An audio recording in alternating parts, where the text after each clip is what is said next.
అప్పనేది ఆడపిల్ల అంటే సార్ ఇక్కడ ఎవడో బాధ్యతను ఆడపిల్ల తండ్రిలా బిహేవ్ చేయట్లేదు. నా దృష్టిలో అప్పంటే এবার দক্ষিণী সুপারস্টার মহেশ বাবু ও রণবীর কাপুরকে দেখা যেতে পারে এক সিনেমায়, এমনটি জানিয়েছেন দক্ষিণী পরিচালক এস রাজামৌলি।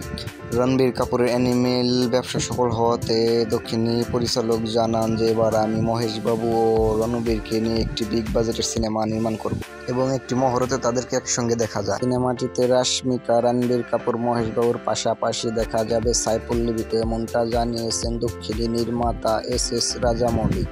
এবং এই সিনেমাটি ত্রিপুলারের মতো বড় একটি বাজেটে নির্মিত হতে পারে এমনটা জানিয়েছেন এস রাজামৌলি। সিনেমাটি রণবীর কাপুর ও মহেশ বাবুর বড় একটি প্রজেক্ট হতে যাচ্ছে এমনটা জানিয়েছেন এস রাজামৌলি। সিনেমাটিতে লিড রোলে থাকতে পারে সঞ্জয় দত্তের মতন অভিনেতা এমনটাও জানিয়েছেন এস রাজামৌলি এবং তিনি বলেছেন এই সময়ে তিনি ভালো ভালো কাজ করছেন এবং সিনেমাটি বক্স অফিসে কত আয় করতে পারে তা জানিয়ে দিন এবং কমেন্টে লিখে দিন এবং চ্যানেলটি সাবস্ক্রাইব করে দিন।